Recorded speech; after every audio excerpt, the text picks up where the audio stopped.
so I whakapapa to the Hauraki region, not too far from here, specifically to a little town called Kaiwa. My dad was born and raised there, his parents were born and raised there, their parents were born and raised there. That's how it goes. I wasn't born and raised there, however, I was born and raised in a little town called Wanganui. Back then it wasn't spelled with an H, then it had an H, but if you live there you don't pronounce the H, just in case you're wondering. A little bit confusing.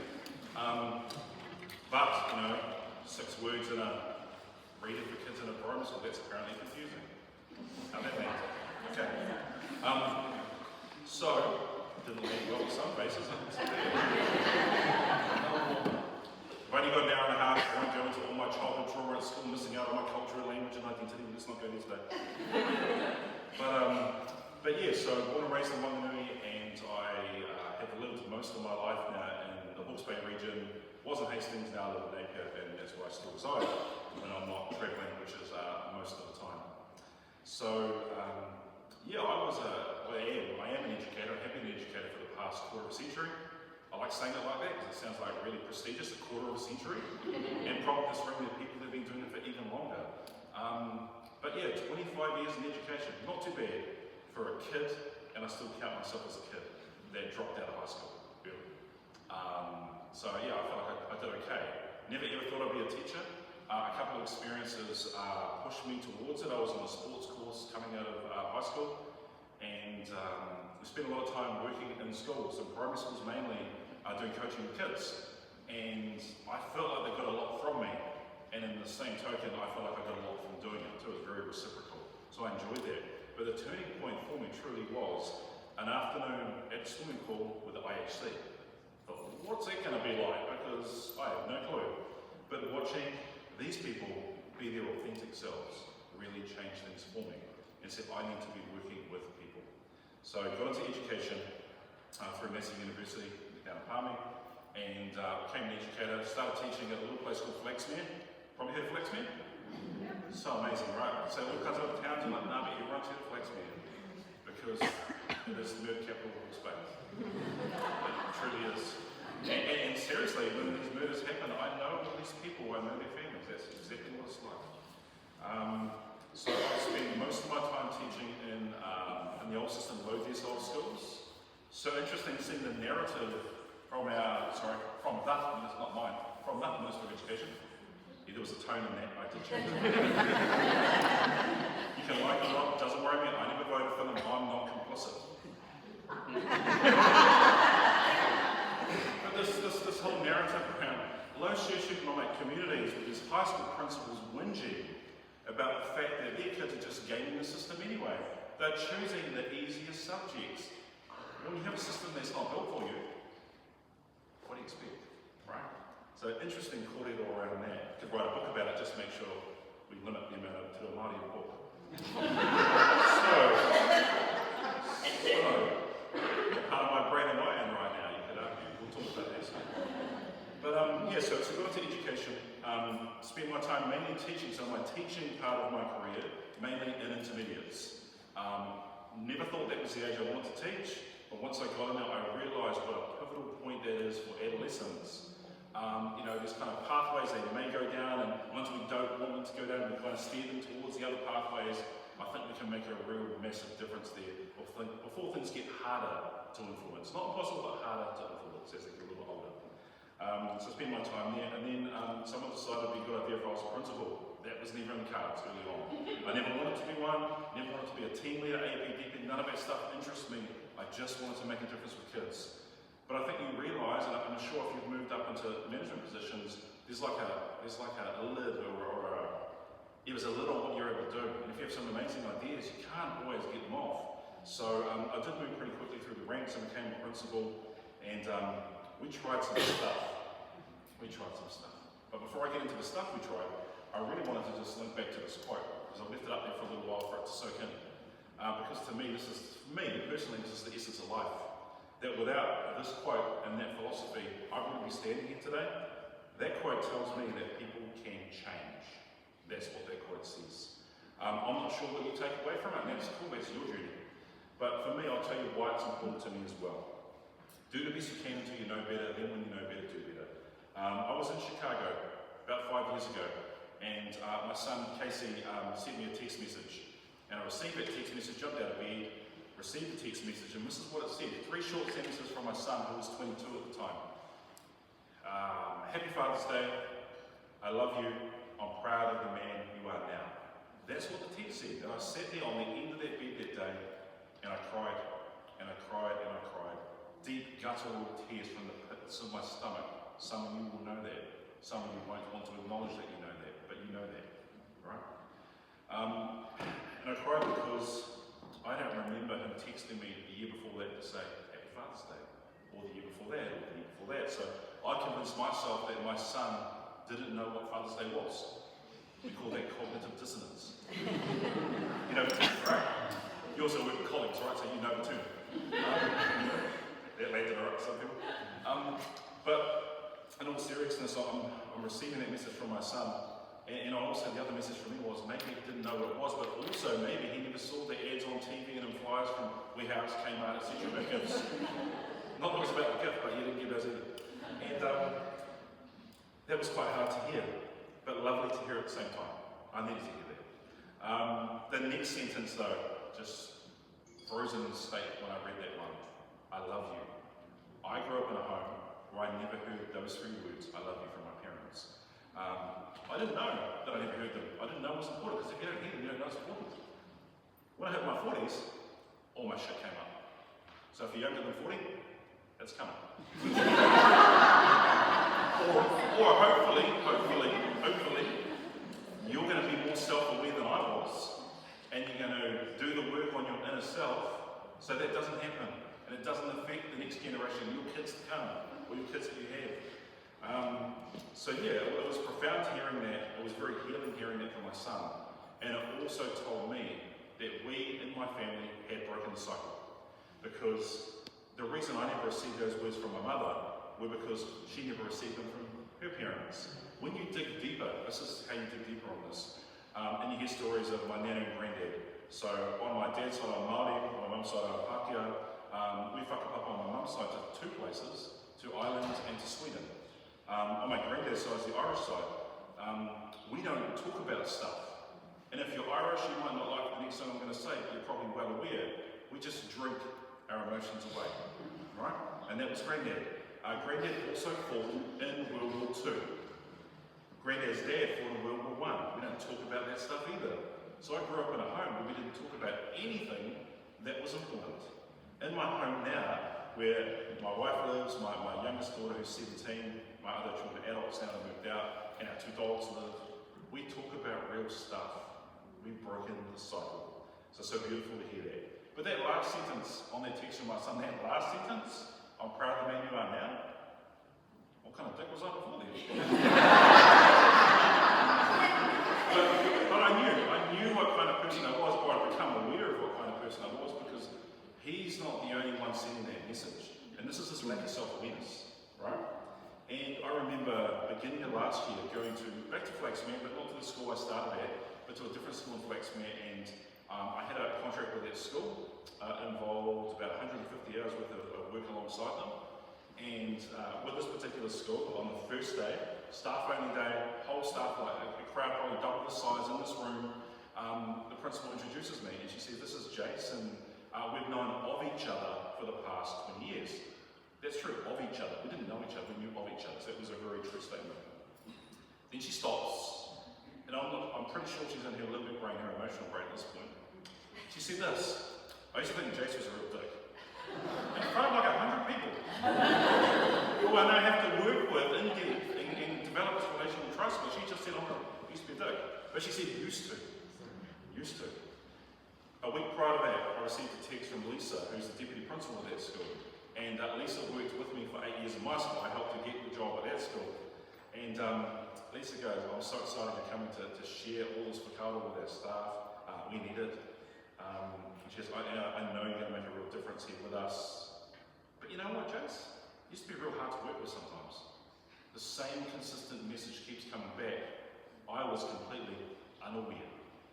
This is what I know now, because I have increased hyper self-awareness now, too much sometimes. But I work in schools and ECE across the spectrum.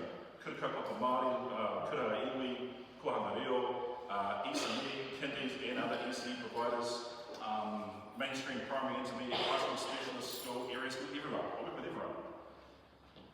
And this is what I know. And I don't have any research to base this on apart from the gut feeling, which is evidence. And I'll share what that means later. Is that if I had to put a number on it, I reckon only about 10% of staff rooms include self-aware people. 10%. 10%. I know it's shocking, you're thinking, am I in the 10%? Okay, and it's a little bit judgy, I know, but that's what I feel when I go in these places, especially when I hear the comments made about children. That's when I know there's a lack of self-awareness there. Because children aren't the problem. We are. We are either the problem or the solution. Which one are we going to be? Right?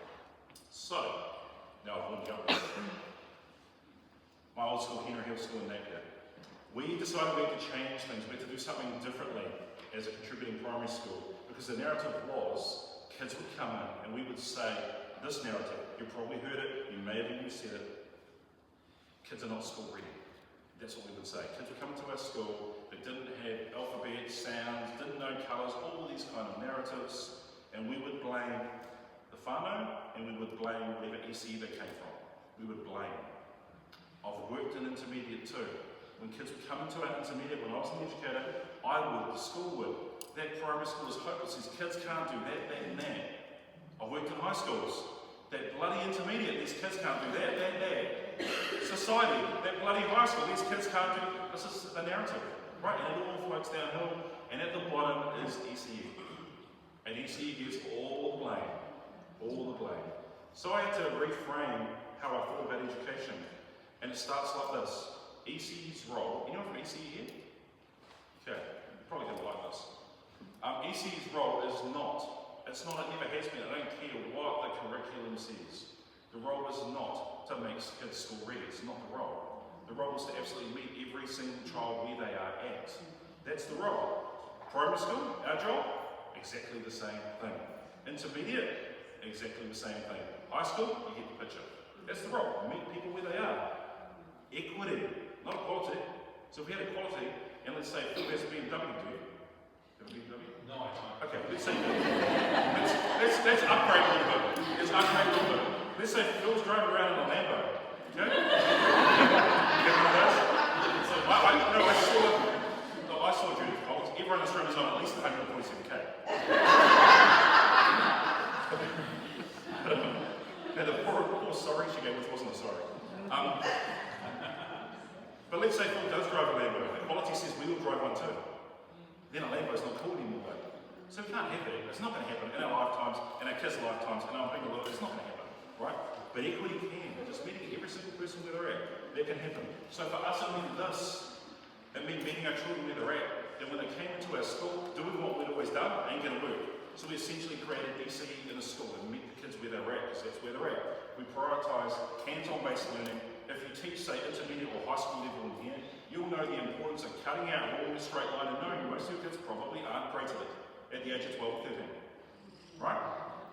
That's why we have to do more of that. What we know is that kids lack lots of mobility and dexterity and ability to control these fine motor skills, but they're great with their thumbs. Right? So we've got to help. We can moan about it, we can whinge about it, just like we're whinging right now about social media. Social media is the devil, it's so bad, it's doing all this stuff. Who put it in their hands? Right? What responsibility are we taking as the adults? Because what are they doing? They are connecting, whether we like it or not. So by default, we've disconnected as the adults. It's a hard conversation, right? So we always blame something else. They might be too big for 9:30 in the morning, but anyway. Fine motor skills, let's develop that. Hands-on based learning. 5-year-old kid, new to school, hot glue gun. This might not land well with all of you. He's only going to burn himself once. No, he's a boy. He's probably going to do a couple of times.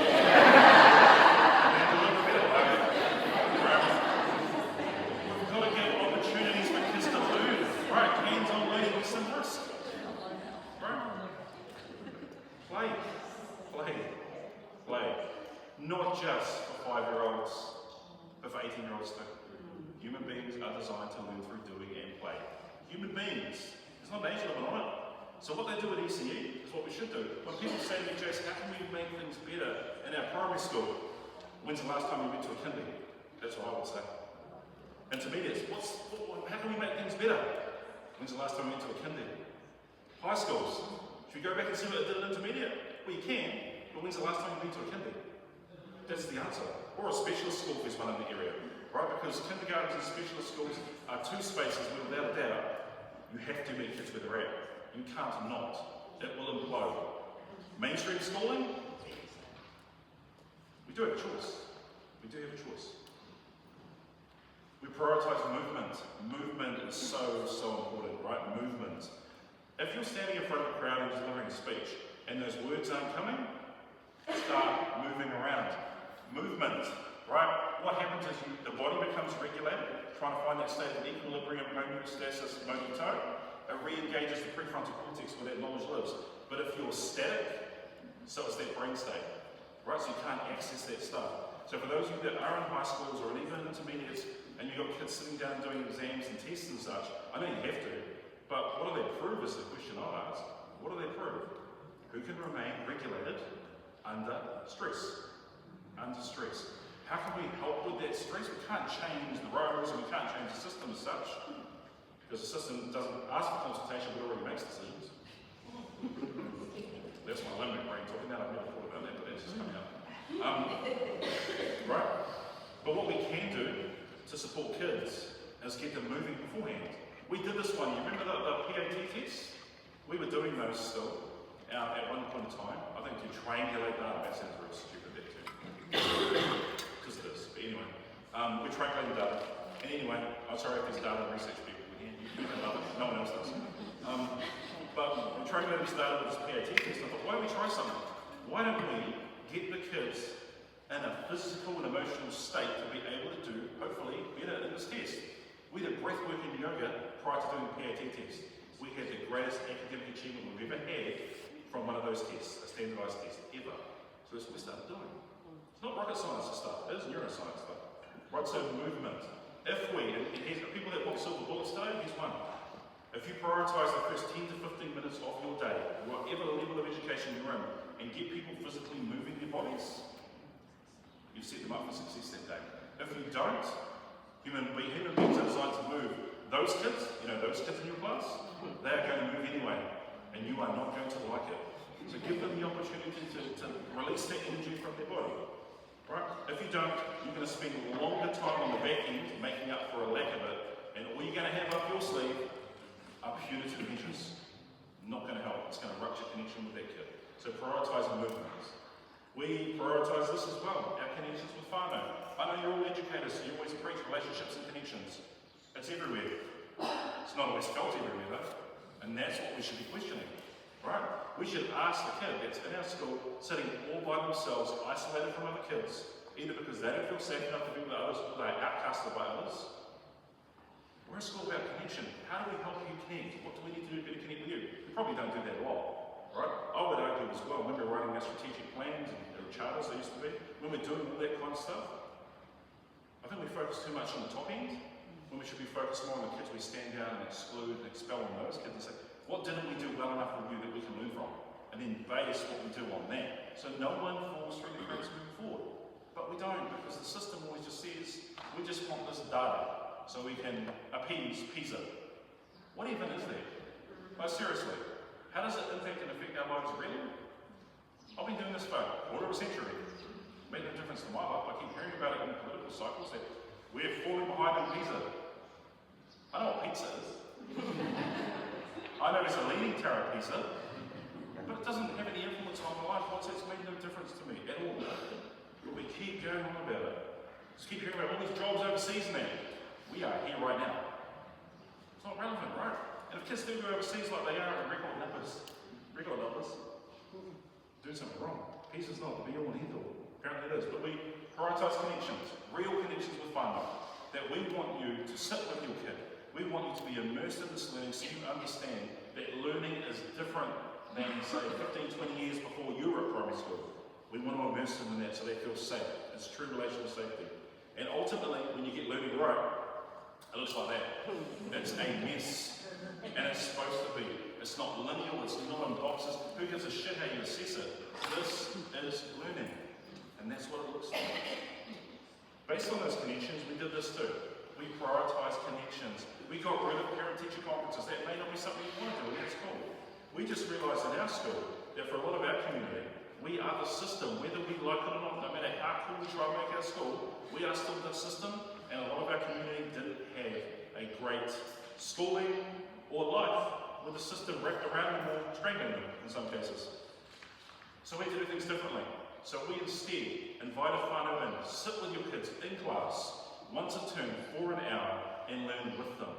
Those photos there, not one person is staring at the camera and smiling, nothing against smiling cameras, but this is learning in action. This is what we want. This is what we want. We did that for 8.5 years that we started, we did that, and we had 100% engagement. 100% engagement. But I'll be fully transparent with you, this is how we do it. So there are 4 opportunities in a year, once per term. If you show up once, tick, engagement, right? So the data says if you show up once, that's engaged. That's the 100%. So we've got everyone at least once in a year. The data also said 88.7% showed up 4 times. True connection. Why does all that stuff matter? Because we flooded in 2020. We flooded. It wasn't Cyclone Gabrielle. We were very lucky as a school. 2 trees fell down. That was the damage. In 2020, though, there was some heavy rain. At that point in time, it was the largest rainfall felt in the Hawke's Bay region in over 150 years. Now we know that happens about every 18 months. But back then, that was everything, and we were the most affected space in the entire region. Our school was. Here's why, allegedly, the council forgot, or chose not to in our community, put the diesel in the pumps. So when it flooded, there was nothing to take the rainfall. The rest of the community, fine. Just to add to that narrative, because no one lives in Hawke's Bay area, you live here. So, let me share this. During Cyclone Gabrielle, power goes out, we had no access to the internet. That's like really, really hard when we live on this stuff, right? For 4 or 5 days, we had no clue what was going on outside of our little bubble. We had no clue what was going on. We knew it was bad, we didn't know how bad it really was. My sister-in-law lost her home, the deputy principal of school lost his place. Didn't know that until like 4 or 5 days later. Didn't know any of that stuff that happened, right? What we know is that in Hawke's Bay, the Hawke's Bay Hill, had power while the rest of us watched it turn on.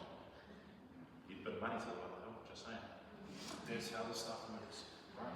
So we engaged whānau, we got them in, and they learned alongside their kids. And the narrative started changing.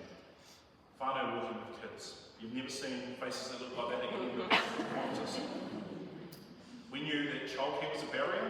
That girl told us, Tarangi said, hey, mum's working, can't come in. Okay, anyone else in the home? You look for nanny. Okay, nanny can come in there. But nanny's got to look after the babies. Bring babies. Now when you say that, you say invite the whānau, we underestimate sometimes how big our whānau are. So, in a traditional classroom space, like maybe 30 kids, teacher aide, we have 70 to 80 people in these days. The teachers tell me it is incredibly stressful. But it's amazing they say at the same time. So it's stressful beforehand, it's stressful during, and the stress is the adults, not the kids. It's trying to manage the adults. And afterwards, they breathe a sigh of relief, but reflect on how amazing those connections are. And we wouldn't want it any other way. So it's made a massive difference in the school. Dads, show up. We base the learning on the true science of learning. Are we ready for this, the real science of learning? These 6 R's. I'm not saying what you've heard about structural literacy is wrong, because it's probably not. That the science of reading is probably accurate what you've heard. But it's this much of that much learning, right, how the brain works? Because we can never, ever know fully how the brain works. We know this much of that much of the brain. We will never know. But these 6 R's are the secrets. This is the silver bullet to learning in a classroom space and the culture of your school. So let's start with the first one, that learning is relevant, that it's developmentally matched. So if you're in an intermediate and you've got kids here that are 30-year-olds, okay, you've got a 13-year-old boy. 13-year-old boy that looks like he is 18 years of age. Right? I'm sure you know those kids. 13 looks 18. This boy who's 13 and looks 18 academically may be operating at a 10-year-old level. What's reality? But when he flips his lid, when he becomes dysregulated, when he has this overwhelming stress in his body, that 13-year-old that looks 18, that academically is 10, is now a 3-year-old. Right? We have to meet him where he's at as a 3-year-old when he's dysregulated. What I mean by that is we're not a 3-year-old, but we have to meet him as a 3-year-old, right? But please don't be a 3-year-old with him. I will share later on how that happens, because it does. But yes, meeting people where they're at. So we're going to meet them where they're at, physically, academically, emotionally as well. Going to meet them on every single level. That's what relevant means. Now, in a primary school where I was, we had the ability to be real strategic about our classroom placement. It's a bit harder in intermediate, it's hard high school, it's harder in intermediate though because we've got 2 years. But what we were able to do was, sometimes there were kids that were 11, 12 years of age even, that may have been in spaces with kids that were different age levels. Meeting them where they're at, their true peer group, with consultation with whānau, and those kids absolutely thrived. The secret is getting the next school they go to understand that, and that can be really, really hard. We were fortunate to have an RTLB that really understood it, and with lots and lots and lots of meetings back and forth with intermediate, we made it work. But it took a lot of time. The next two, learning is both rhythmic and repetitive. If you think back to when you were at school, times tables, ABCs, we learned them through song, dance, clapping, rhythm, repetition. The brain prefers that. We've always known this, but about 25 years we went away from it in maths in particular. The NUM program was part of it. I really liked the NUM program as a teacher. It made sense to me as a teacher. Maths made sense to me now as an adult, didn't as a kid. It made sense, I liked it. But it went away from rote, and we got this message from somewhere that rote learning is bad. The brain prefers it. Okay, we know this. So we need to prioritise that. Learning is relational. We learn best, and I'll use a quote from a very famous TEDx talk from Rita Pearson, a Black American woman who's since passed away. Kids don't learn from people they don't like. I'll push it a little bit further. Kids only learn from people they love. Right? So relational. So what is relational? It's a safe person, an adult that is present, not just physically there, but mentally and emotionally present as well. There is a difference. An adult that is attentive, attuned, an adult that is ultimately non-judgmental. That's really hard. There's a whole bunch of judgment and assessment in the work we do. That's what kids need. An adult that doesn't judge them. And ultimately an adult that loves them unconditionally. Unconditionally. Do we all know what that means? Probably not. Maybe share the definition. That you love the child without judgment. That no matter what that child does, you will love them. That is so hard sometimes. Because these are essentially the kids at your schools. They're strangers' kids, right? They're strangers. They're not your own kids. They're strangers' kids. Well, they might be your own kids. Your kids are in school, but they're strangers' kids. So what does it look like in practice? Here's what I can tell you. I have 3 children. Simone, Casey, Jasmine. Simone is 28, Casey's 27, Jasmine's 17, but thinks she's 28. And I can take that breath because I can tell you, hand on heart, I love my 3 children unconditionally. It has taken me a lot of work to be able to do that. It has nothing to do with them, but everything to do with my wiring and programming. Because when they do the dumb shit they're going to do, it really annoys me. It used to annoy me to the point where I become dysregulated and triggered.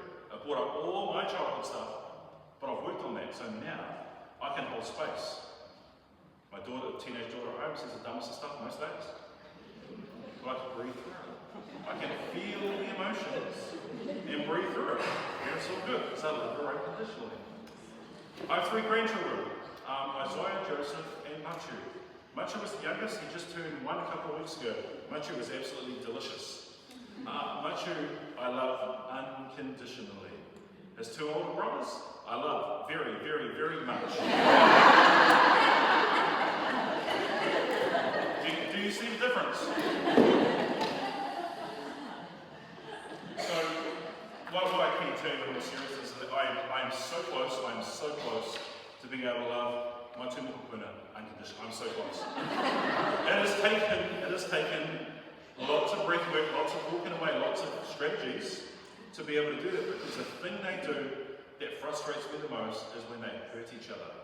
Through words or through hitting, because that brings up all my childhood shit that wasn't processed and settled then.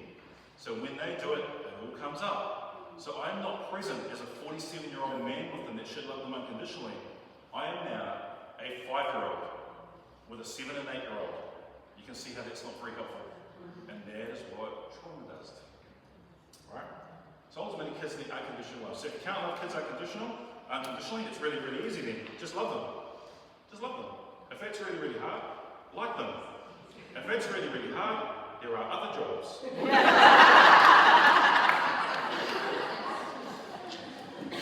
Let's face it, in this economy there's not other jobs. So in our teaching professional standards, we have a duty of care. Duty of care. And that sounds really, really nice on the surface, but it is the bottom.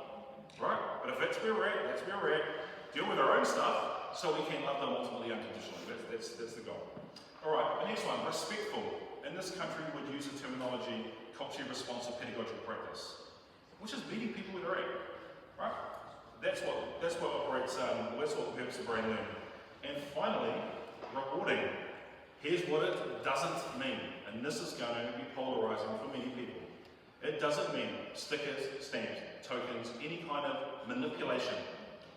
How do I say manipulation? Okay, let me push it further. Seduction. The seduction of children. How's that sound? Because that's what we're doing, right? I think back to when I was a child, and you might have heard a similar narrative too. Warned by stranger danger, you probably heard that when you were a kid, right? Yeah, the research shows that it does happen, but 90-something% of abuse happens in homes or the people we know. Anyway, we were told about the white van. It was always a white van. It's not racism, it's just that white vans are the most popular vans. Most vans are white. Look, you'll see it. Most vans are actually white.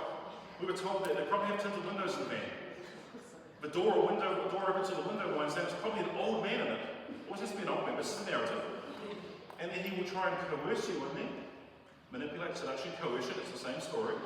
In there with lollies, or someone told me puppies and kittens, these are all things I've been told. PlayStations, whatever. Right, we've always been told that. So if we are giving kids stickers, stamps, tokens, are we not the old man in the van? Something to think about, I know, it probably hurts. Might hit somewhere, I know. Told you we're polarizing. So what we know is that these rewards, because we've been in this era of CBT for so long, and Pavlov, and Maslow, you think of Maslow? You would have been if you hadn't heard of Maslow, right? Because all our systems are based on Maslow. But what do we actually know about Maslow? Anybody? Do we know anything about him? Do we know that A, he stole that theory from First Nations people in America? He stole the triangle. Not only did he steal the triangle, but he got it up the wrong way, it's upside down. He wrecked it, he did it wrong, we based everything on it. Now, when you look at love and belonging, because I'm here to tell you this, no matter who your school is or where you are, you're going to have values of some kind. They're probably going to be on the wall. And in New Zealand, everywhere, it's every school, right? Everyone has it, right? We have it too. What I know is this, there are 82 values that matter, I just said them, belonging and love, that's all that truly matters. If kids feel like they belong in your place, and they feel like they're loved, they will learn. That is the real science of learning. What is belonging? Feeling seen, heard, known, valued. That's it. People care about it, and they feel loved. That's it, right? So, what do we know about rewards? They absolutely work. They work. Short-term only. Short-term only. Long-term, they can be incredibly harmful, and in some cases, abusive. I don't know if you're ready to hear. I'm trying to feel the energy in the room. Yes, some of you are. I feel it. So, let me tell you a story. I'm at a school in Blacksmith, TFI Heating in the school, and I was on my second day doing PLD with them, whole staff only day on rewards and punishment, because they are two sides of the same coin. Here's how. If Johnny does something that you ask him to do and you give him a reward, great for Johnny. But if Johnny doesn't do what you ask him to do, you're going to take something off him or away from him. Rewards and punishment, two sides of the same coin, right? So at the school, the admin lady said to me after the day's PLD, so I kind of understanding the sticker stamps, token stuff, that it's short term it's going to work, long term it's not good. I'm kind of getting there. What do I do though when a group of girls comes over to me in the office at lunchtime and they ask me for a place to bed? I said, give me a place to bed? She says, yeah, I've given them the place to bed, but what do I do then? I don't know, tell me the rest of the story. So they go away at lunchtime, they fill it full of litter and rubbish in the school, and they bring it back into the office. Okay, and then what happens? They hand it to me and I give them a token, it goes in their house thing. I said, houses? Explain those. Oh, these are our houses. I said, are you a boarding school? She said, no. Why do you have houses? Right? Why do we have them? Any boarding schools here? Are there any? But we have houses. Why are we using terminology that doesn't make sense? Unless you have Harry Potter at your school. It doesn't make sense. Call them something more relevant that makes sense. We just borrowed something from somewhere else that doesn't fit the context. Or if it did fit the context, it doesn't anymore. We just keep doing the same thing without questioning, like Maslow. So the issue with Maslow is this. Not only did he steal that concept and got it upside down, that love and belonging fits in the middle, not at the base. He's put like eating and drinking and all that kind of stuff, and shelter is really, really important. Obviously, but we know a little newborn baby, if they don't feel safe, touch and have love in their first couple of hours and minutes of life, they will die. That's what we know. Right? So that is the base of the triangle. Love and belonging. Why is it not the base of Maslow's triangle? Nothing to do with stealing it. It's purely because this man didn't receive that as a child. That's what we know about Maslow. Didn't feel like he belonged, didn't feel love from his parents, very fractured childhood. But we blindly followed his model. Pavlov's conditioning, we know that story, right? The dogs and the food, we know that. Yeah. Sticker stamps tokens comes from John B. Watson, the godfather of behaviorism, and his protege, B.F. Skinner. What do we know about those men? We know B.F. Skinner burned all his books before dying and said, I wish I never wrote these, and I wish no one ever followed me. But that's not widely known. But it's what we continue to do in our education systems and in our parenting. We need to come a little bit upskilled about this stuff and understand why. I know I have way more time than you guys to travel around the country. There's nothing better to do than be in my own head and read stuff. But we need to know this stuff. It's really, really important. Alright, one more story about rewards. My eldest grandson Isaiah is 8 years of age now. At 5, he started playing rugby. At 5 in Hawke's Bay, it's flag rugby or ripper rugby. You know what that is? Okay. So he played his very first game, and we're standing and watching on the sideline. I have learned enough to know now that my role as a supporter on the sideline is just to love him and support him. That's it. Not to be an All Black selector or coach. There's nothing in on the sideline. So I'm there enjoying my grandson play. At the end of the game, he runs off the field. But instead of running to the team huddle where the coach is, because that's how sports works, I'm coaching our sport, playing our sport, he doesn't go there. Instead, he runs to Mummy, my daughter. And he runs to her and he stops in front of her, and then he does this.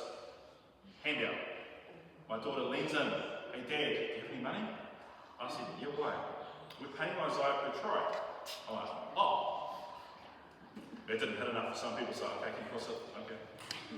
And I said, okay, inquisitive, curious, how much are you paying him? $5.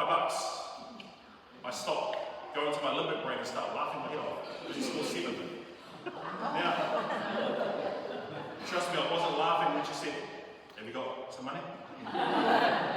So my money paid for his try scoring, even though I didn't support that. And he scored 7 tries, 75 to 35, because of learning taught me that, rhythm repetition, see how it works. And I handed 2 $40 notes to my daughter, and I watched her push the $5 note back in her own pocket. That was 3 years ago, and I'm still not over it. But over it initially. So Isaiah receives this $35, and he didn't say thank you. I'm triggered. I'm triggered just because, I'm not triggered now, but I'm triggered because my values and belief system growing as a kid was, use your manners, say thank you. I am triggered by him not. I was already triggered when he ran across the field to the wrong place. He's not following the rules. Right? So triggered twice by my grandson. And then he proceeds to run across the field back to the team huddle, waving the money around so everybody can see it. Because he's really proud of his money and happy. But I don't receive it like that. You are showing off. I was taught to be humble and not show off as a kid. I'm triggered 3 times by my grandson. I'm trying to love unconditionally. And then, when we talk about the financial crisis our country's in right now, I have the answer. I know how to solve it. Tax the parents at rugby on Saturday because they've got tons of money to dish out to the kids, and we would solve the economy's problems. Because he's not getting kids everywhere waving money. They're all waving it too, running across fields. All grades, kids with money everywhere. Anyway, they run to a team huddle with the 3 triggers that's happening, with his reward. He is now a professional sportsman at 5. The coach bends down, unzips the team bag, and pulls out the bag of mini Moro bars. Another reward. He walks up to the kids and starts handing them out. A lack of thank yous, trick it again. Wrappers dropping all over the bloody ground, trick it again. And then he says, now I'm going to call out the player of the day, another award. And I'm sitting there like, it's probably going to be Isaiah. 7 tries, no one got past him. He's pretty amazing for his first game.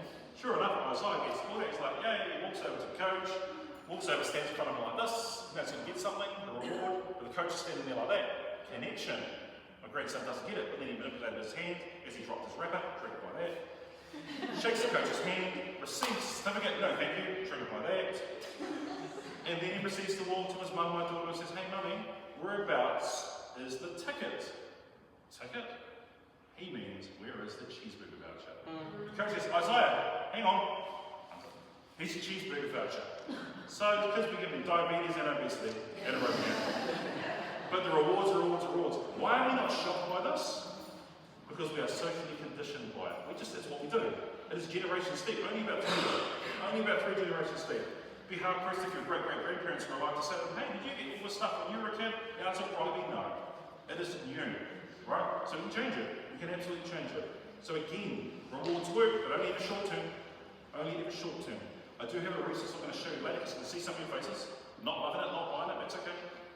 But I'll show you a resource later, and if you read that book and you still think it's okay to do it, I don't know if you read that book. It's a tough read, trust me. We also did this prioritising movement. We learned yoga and breathwork as a school. This is before Pause, Breathe, Smile. We just knew we needed to do something. We thought it was the answer, and it was about meeting the kids where they're at. Lots of kids weren't ready to sit down and do learning at 9 o'clock because it's school time. What can we do to put them in a better position to learn, to help them access that prefrontal cortex, movement, and breathe? And we learned it as a staff. The yoga instructor then came into our staff meetings and did it with us. Then with kids, it became a whole school culture. I work with high schools and they say to me, not going to fly with the year 13s. Start with the year 9s. Get the year 9s doing it. They'll do it if you do it with them. And then the year 10s are already doing it. And then bring in the next cohort in 5 years, you've got a culture of breathwork and movement. Imagine if we had these kind of tools.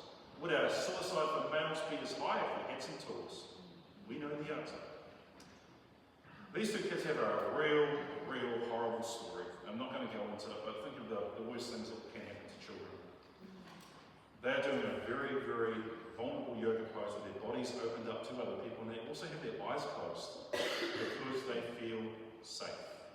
School needs to feel safe. We prioritise these. You may know them better as brain breaks or brain gym, but it's essentially just crossing the midline of our body. There's science behind all this stuff. When we cross the midline of our body intentionally, we are resetting the prefrontal cortex for more learning. If we don't physically move, and the science used to say about every 30 to 45 minutes there needs to be movement to re-engage the prefrontal cortex. The only other way you can do it as an educator is really have a learning session where it's a bit like writing a story, I guess, where it goes like this and it goes up, and it comes down and it goes up. If you're a teacher that can do that successfully, you might not even have to do this. If you're in a PE lesson, it's a physical PE lesson, not theory, you can probably pull this off without doing this. If you're someone doing dance or drama, you're probably already doing it and you don't have to do it.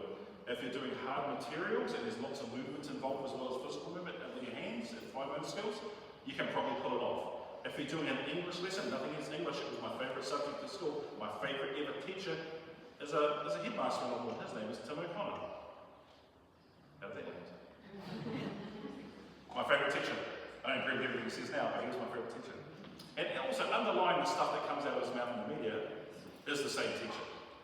Anyway, so movement's really important. It's as simple as this. If you get your right index finger, place it on top of your nose, reach across your body and pinch your right earlobe, and then simply switch. Cross the midline and in. Some of you aren't doing it. You're aware of your own coordination, self-assessment, self-aware. Cool. Not hard, right, here's one more.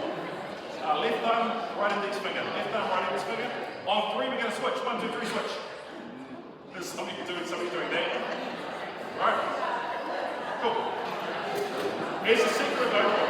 For those people watching, for those people that are really observant, you will see that as I did that successfully, I rolled my wrist. It's easier. Don't tell the kids that. They just struggle a little bit. But that's how you do it, right? There's lots of different things. You can make your own ones up. That took how long to do one of those? 10 seconds? You are not disrupting learning, you're enhancing the ability for kids to be able to learn by doing this. So start doing them. Again, science every 30 to 45 minutes. In this generation of kids, at least every 30 minutes. In 5 years' time, knowing how things are becoming in society, it may be every 15 minutes. We can sit there and whinge about it, or we can meet kids where they are. We created a sensory garden space that at the time was quite rare in mainstream schools. It was really an attempt to meet a lot of our kids with sensory needs where they're at.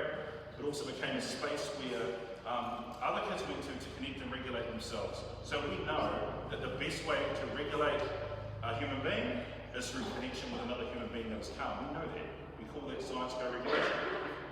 The only other way we can do it really well is to do it in nature. And that's what this is about. So pathways that wove 150 metres through that bush. Kids are surrounded by different plant life that had different smells and textures, and we try to engage the senses. Could they taste anything? Yeah, probably tasted like wood though. That's what we did. This is when we knew we'd change it to school. It wasn't this particular assembly, but an assembly like this, when we had a reliever in. And we had kids in our school that during the assembly were rocking, moving back and forth, and humming, and stimming, because their bodies are organically doing this to regulate them. They're not choosing to. Their body is keeping them balanced, right? We finally understood that. So we met these kids where they're at. Wasn't that we allowed it, we understood it. Because it's a natural process, right? Now what happened is in this particular assembly, the kids are doing all this, and I watch this reliever, look at the kids, glare at the kids, and then glaring around the room at the others. Like, why is no one stopping this kid from being disruptive? That's when I knew we'd shifted as a staff. Because none of us saw it anymore. We just met the kids where they were at. It's not easy, and it takes repetitions for the adults. Because I know if I was on stage in front of a microphone and a kid's in front of me and he's going, I'm trying to speak, I would become dysregulated. Because my wiring and programming from childhood is children are better seen than not heard. That's my worry. So I'm trying to fight that as he's doing that, also knowing in my prefrontal cortex that he needs to do this. His body is doing what it's supposed to do. You see how that works? So it's a constant battle until it becomes automatic for our body and brain.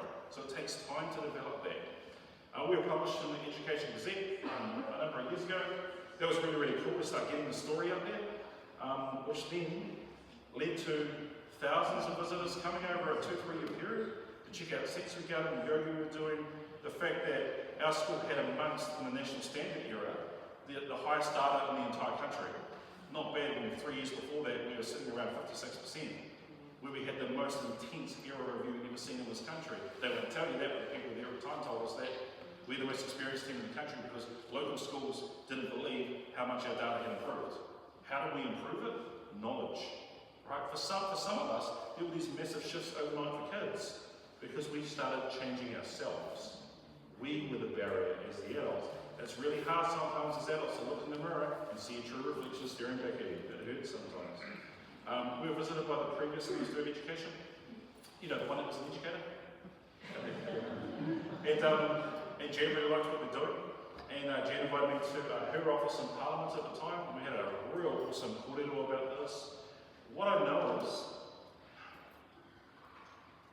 this is going to be disproven soon, so I can see the writing on the wall. There's going to be some kind of behaviour modification program that comes out soon. But sitting with Jan, you realise that people want change, but it's really hard to create a program or framework around trauma-informed practice, because it essentially is knowledge and then embodying that knowledge as a human being until it becomes your way of being. That's it. How do you rubric or assess that? You don't and you can't. And that's why they find it hard to get behind this and support it. Right? Even though there's mountains of science and research and evidence to prove it, it's hard to create a system or framework around it. So we eventually won the Prime Minister's Education Excellence Award for Wellbeing. That's a massive mouthful. In 2021, there hasn't been another award since, so we are the reigning defending champions. They will never get back their trophy, either.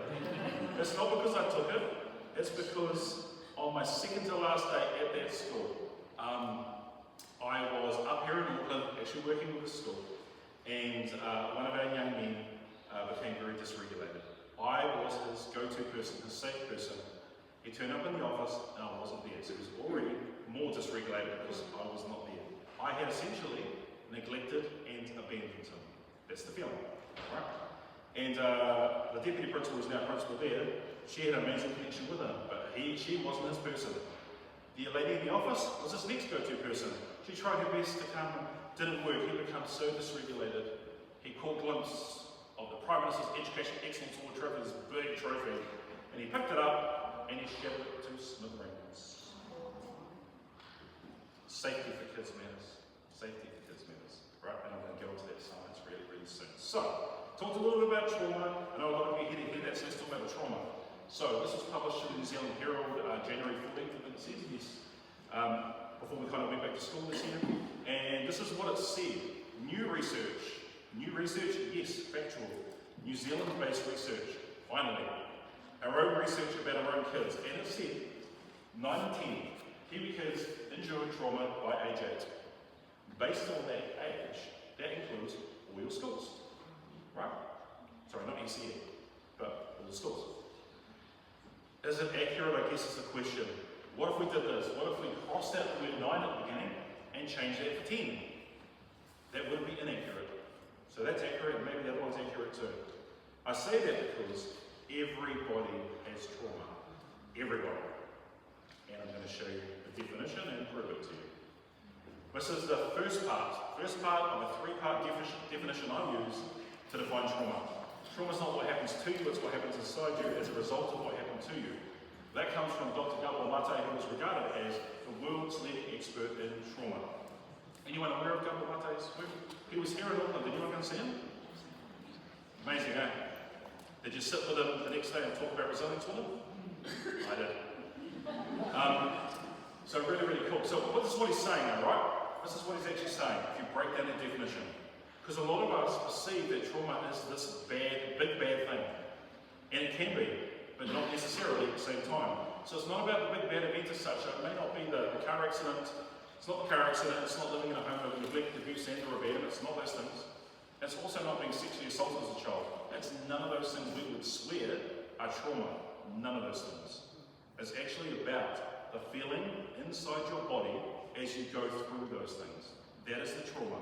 Because the trauma lodges between muscles and fascia inside your body. That's where it becomes stuck. We use the word energy to describe it. It's an energy that becomes stuck in the body and lodged between those muscles and fascia. For a Te Māori lens and an indigenous lens, we probably use the terminology vibrations that are stuck in the body.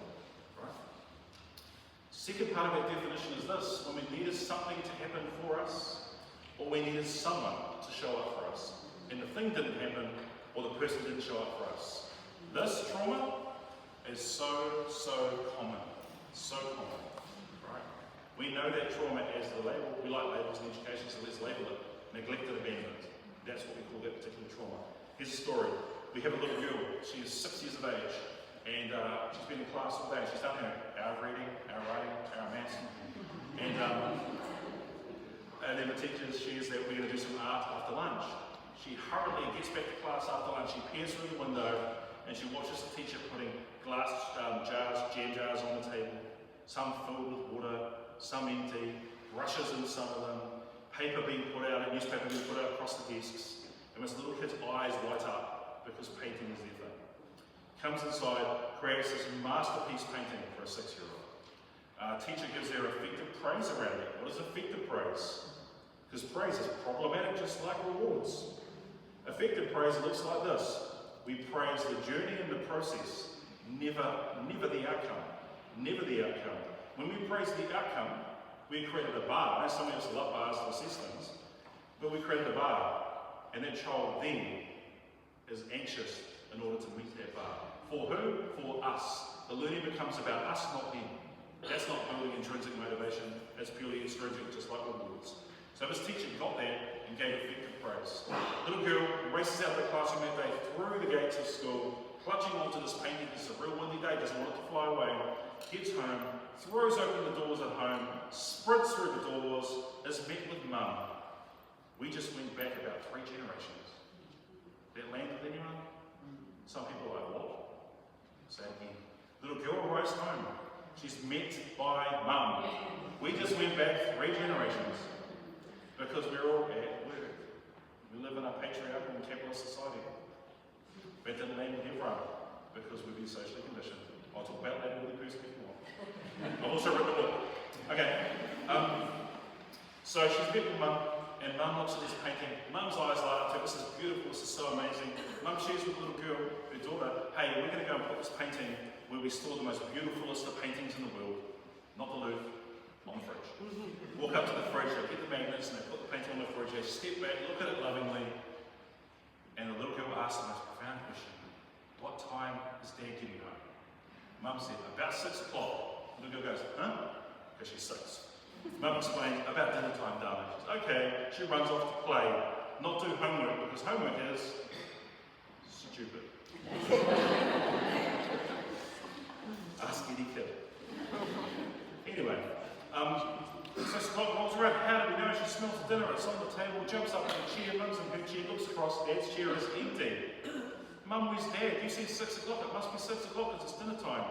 Sorry, honey, I forgot to tell you, Dad texted about an hour ago, he's going to be late tonight. Short staff at work, machine broke, he's going to be stuck there till about 8 o'clock. What's 8 o'clock mean? Because she's 6. 8 o'clock, you'll be asleep, honey. Little kids' hearts sinks deep in their chest.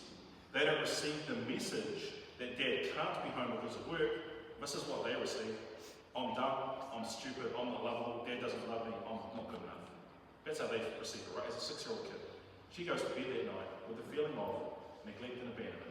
When they needed someone to show up for them, they didn't. Usually when I say that, a whole bunch of educators start reflecting on their parenting. Me included. Right? And final part of the definition is this, and this is not that well known as it needs to be. Trauma happens, I'm going to rephrase it, only ever happens when we are left alone with the hurt. So if the big bad thing happens, but we are able to talk about it, we are able to feel wraparound support around us and get hugged and loved after the bad thing, that is not going to be trauma, it's just a bad shitty thing that happened. We'll probably still remember it, but it's not trauma. Trauma happens when we're left alone with the hurt, and there's no one there, a safe, empathetic witness to help us process it. Right?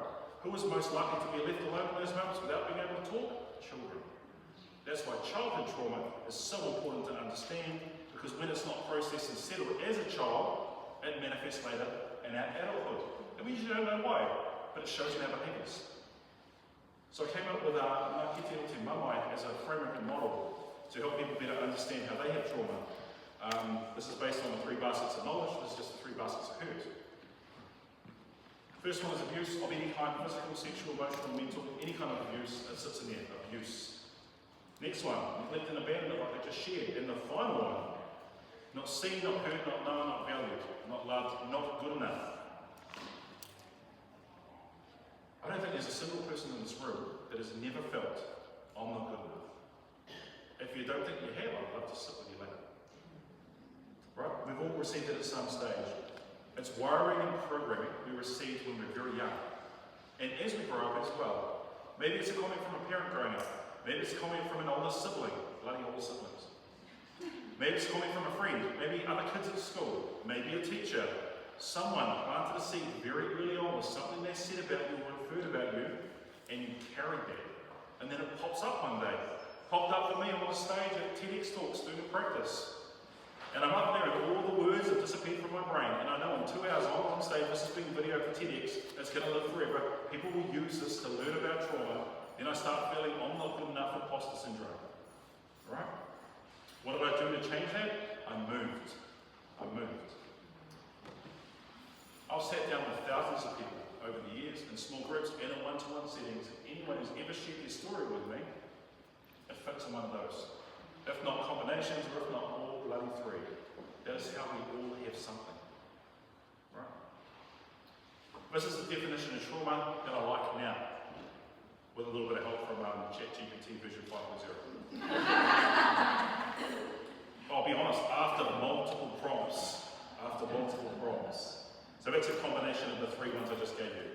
So it's really about, okay, there was a thing that happened, and when the thing happened, when we met what we needed, then it becomes lodged as who's in the body. That's essentially what it's saying, right? So I'm just going to flip through a few slides. So I really want to talk quickly about the prefrontal cortex, your educators, and over the years, I'm sure you've heard Nathan Moss about at least 20 times.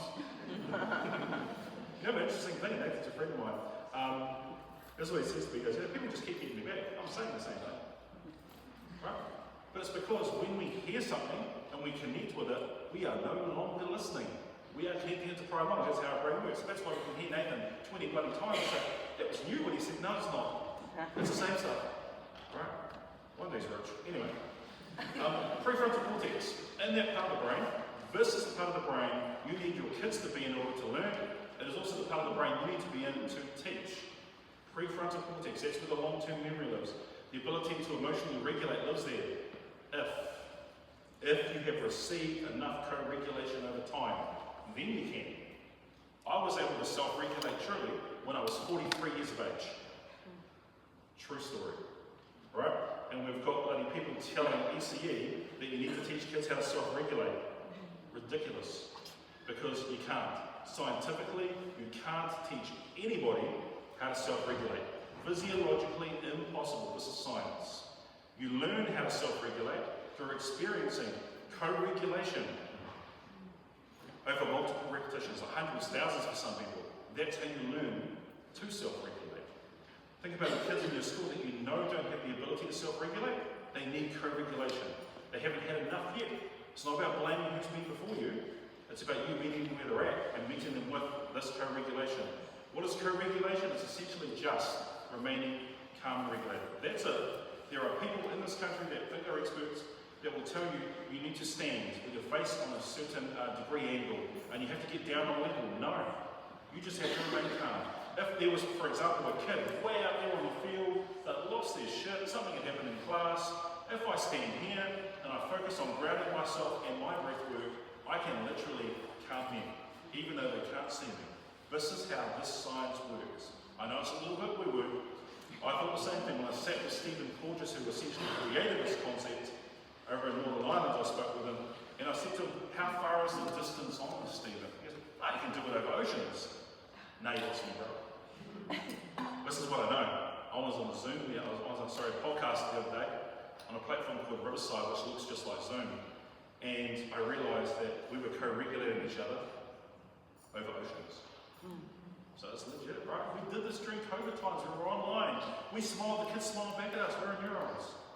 That's real science. In this part of the brain, this is so important to know, that your students have ability to understand cause and effect. This is going to stop them from doing dumb stuff. The ability to understand cause and effect. They're not going to do dumb things, say dumb things, because they know there's going to be a what.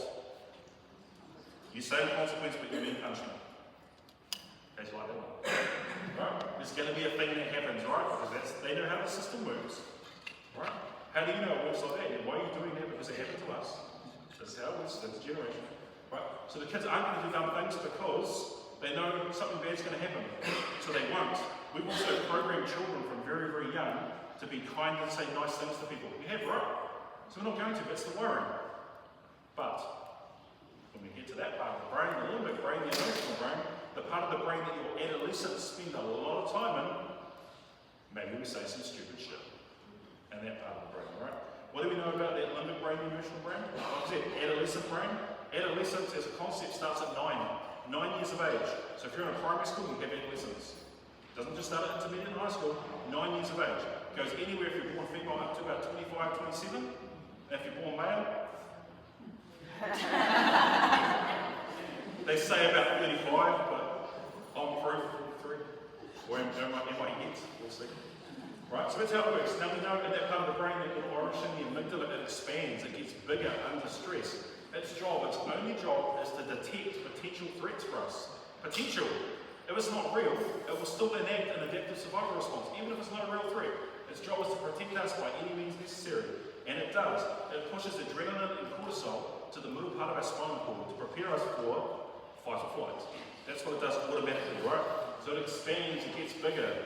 In your kids at school that are kids that live in ongoing stress at home, the amygdala is constantly on flashing. They have an inability to learn. Doesn't matter what programs you use, what values you have, unless they feel safe, none of that stuff matters. The hippocampus wraps around it. Hippocampus is largely responsible for regulation, but also our ability to construct knowledge. So, it is highly likely if a child in your class or school walks past another kid in class, and they're dysregulated, and they go whack on Susie's head, and you say to that student, "Why did you do that?" They're going to reply, "I didn't." So, you must must know why. I don't know. Well, if you've got teenagers, right? I don't know. And that's because that part of the brain processes memories of what just happened. But they are fragmented and broken. So picture that memory of what just happened, slapping Susie, chop that into a million bits, throw it in the air, it will never land back down in a coherent picture. That's what happens in that part of the brain. And if we don't know that as educators, we just start being punitive. We need to know the science behind this. So essentially what I'm saying, a lot of stuff we see from kids, they're not choosing to. They're not choosing to. Another part of the body we need to understand is the ear. A lot of the advice we get, especially from the CBT, which is outdated science in lots of ways, is this.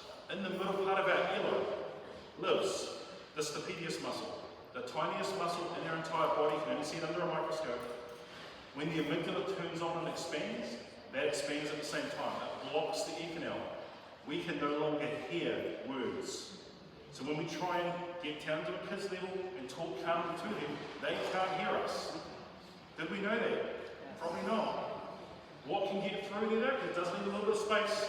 Very, very high-pitched sounds, very, very low-tone sounds. They escape through that space that it leaves. If you're a female teacher and you become really dysregulated around kids, your voice is probably going to get a little bit shrieky. That's going to get through. And if you're a male, it probably starts getting like that. Right? That's going to get through too. What does that do for the kid? They receive that sound, not words, the sound, as you are a saber-toothed tiger. I must escape from you. And that's when you hear, get fucked, cheer across the face, whatever. Because they need to escape, right? This is the science. Because they are now in that part of the brain, the brainstem, that can only do those four things. That can only do the four things. Before I do some Q&A with you guys, I just want to share really quickly an activity you can do in your spaces with staff that haven't seen this presentation today. Get them to identify a kid. We can always identify a kid that we're struggling with. We can always do that really easily. Kid's name. And then get them to write down the thing they do that worries us or annoys us the most. Now they all come up with a big long narrative. We don't want a narrative. We want the thing. Talks over me. Swears at me. Puts down. Walks out of class. Whatever it is, we want the thing. Right? The next thing we want you to do is get them to identify which one of these it would fit under.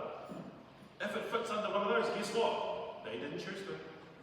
Because there's no choice in that part of the brain. They are responding or reacting to stress that's overwhelming their body. They are not choosing to. Will that help them in a court of law? No. Will that help you with the parent you have to talk to later because their son's got a black eye? No, it's not going to help you that much. It might, if you start sharing some of the science with the community. Trust me, it does help when things get really hard for educators, especially in leadership positions. So that's a cool activity you can do. If you want to push a little bit further, you may ask the teacher, when they do the thing they do, how does it make you feel? That's a lot more important. Because one of the interesting things is in schools we talk all the time about emotions and feelings, especially in this era of learning. We want kids to identify their emotions. But what good is it, the kids identifying their emotions, if the adults that are with them are unable to hold space for them?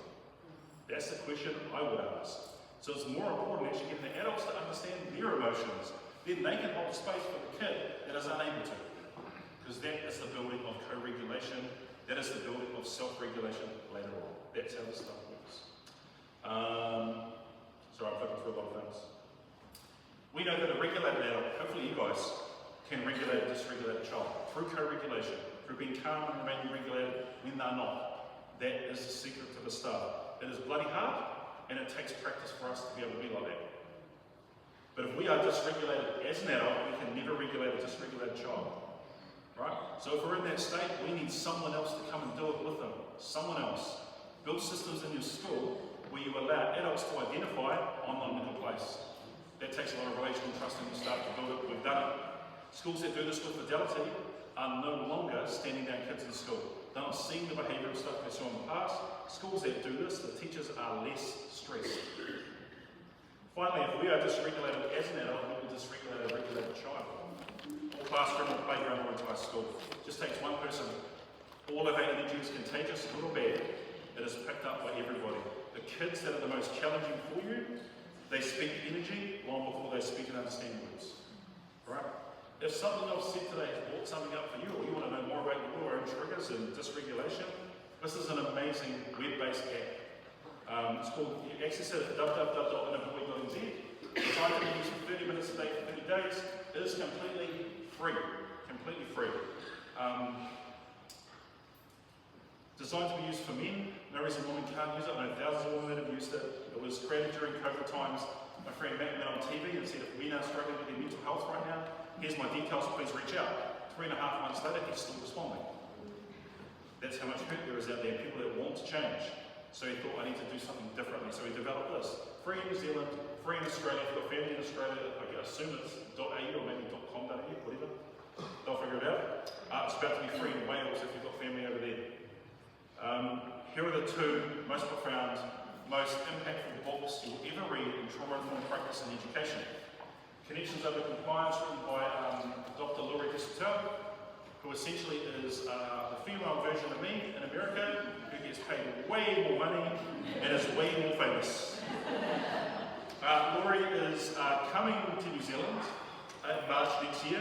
You're the first audience I've ever shared that with. I just spoke with her earlier, and it will sell out instantly. She's it. In this space, there is no one bigger in the entire world. So if you're wanting to hear from her, as soon as I announce it on my Instagram, you better get in. Which means you kind of have to follow me on Instagram, right? Sounds a little bit rewarding. Speaking of rewards, Punished by Rewards, Wealthy Cone, and then that little bit that you might not be able to read, The Trouble with Gold Stars, Incentive Plans, 80s Praise, and Other Bribes. Life-changing book for educators, a bloody tough read. I coped with the sticker stamps and token stuff, and guess what? I did all that as a principal and teacher. So I know what it's like. Until I read this, I was like, whoa, that's not great, what I was doing to kids. And then I read one chapter on the praise. I had to read that multiple times before I believed it. Because I was so entrenched in it, I was doing a real good job getting in the kids. I just learned I was highly manipulative. That's what and it really hurts. So, two amazing books. If you're not sick of hearing my voice, keep listening to it on Spotify. I've got a podcast interviewing some of the most amazing experts in the world in this space, like Laurie, who I just explained, Dr. Ross Green, Erica Komisar, who's a parenting education guidance specialist, Ronnie Fraser. Andrew and I drove here this morning, he was listening to this. That's weird when you listen to your own voice in someone else's car. But Ronnie is the world's leading expert in narcissistic abuse and relationships. Yeah, he's usually a female membrane when I said that.